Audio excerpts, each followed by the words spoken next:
Hi, friends. Thanks for downloading the Money Girl podcast. I'm Laura Adams, author of the award-winning guide to personal finance called Money Girl's Smart Moves to Grow Rich. Visit your favorite bookseller and download the ebook or order a copy of the paperback for yourself or to give as a gift. Since the housing crisis, many Americans have decided that it makes more financial sense to rent a home than to buy one. However, being a tenant doesn't mean that you're off the hook for insurance. In today's episode, we'll cover what you should know about renter's insurance and how to shop for the best policy to keep you and your belongings safe. Renting can be the right financial decision for many people, depending on where you live, your work situation, and the lifestyle you want. However, less than 1/3 of all renters have renter's insurance. Many renters mistakenly believe that their possessions are automatically covered by their landlord's insurance. This is dead wrong. Your landlord's insurance generally covers the building and grounds only, not your personal belongings or your liability. Renter's insurance gives you three main types of financial protection. Number 1, coverage for your personal belongings. Number 2, liability protection against a lawsuit. And 3, reimbursement for additional living expenses. It's terrible to think about, but what would happen if the apartment or home you rent was completely destroyed, as was the case for a lot of people in the Northeast who were devastated by Hurricane Sandy? Renter's insurance protects you if your possessions are lost or destroyed in a natural disaster, such as a fire, lightning strike, windstorm, certain kinds of water damage, or in the event of theft or vandalism.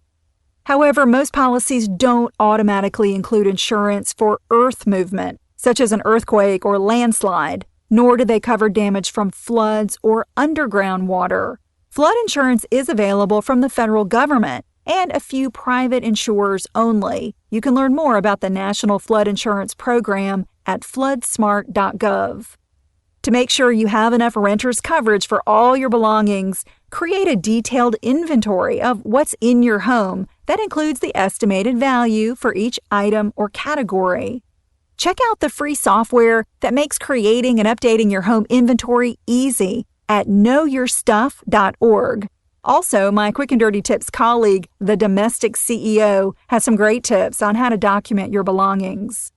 There are 2 types of renter's coverage to choose from: actual cash value or replacement cost. Actual cash value means the policy pays to replace your belongings up to a limit, less a deduction for depreciation. And replacement cost means the policy pays the real cost of replacing your belongings, up to a limit, regardless of depreciation.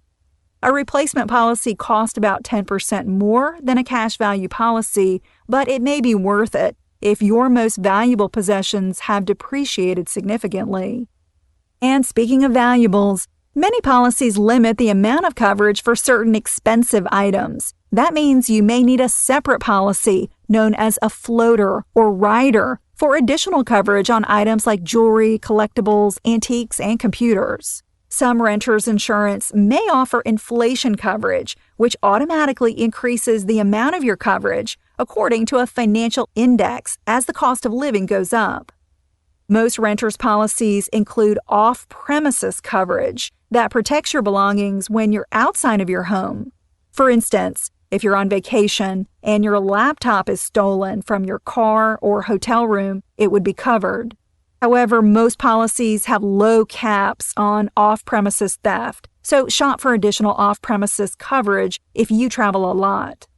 In addition to covering your possessions, renter's insurance protects you from the cost of a lawsuit. If you, a family member, or a pet hurt someone or damage their property, you're covered for both the cost of your defense in court and any award given to the other party, up to the limit of your policy. Standard renter's insurance provides $100,000 of liability coverage, but you can purchase additional amounts if you have a higher net worth that could be at risk.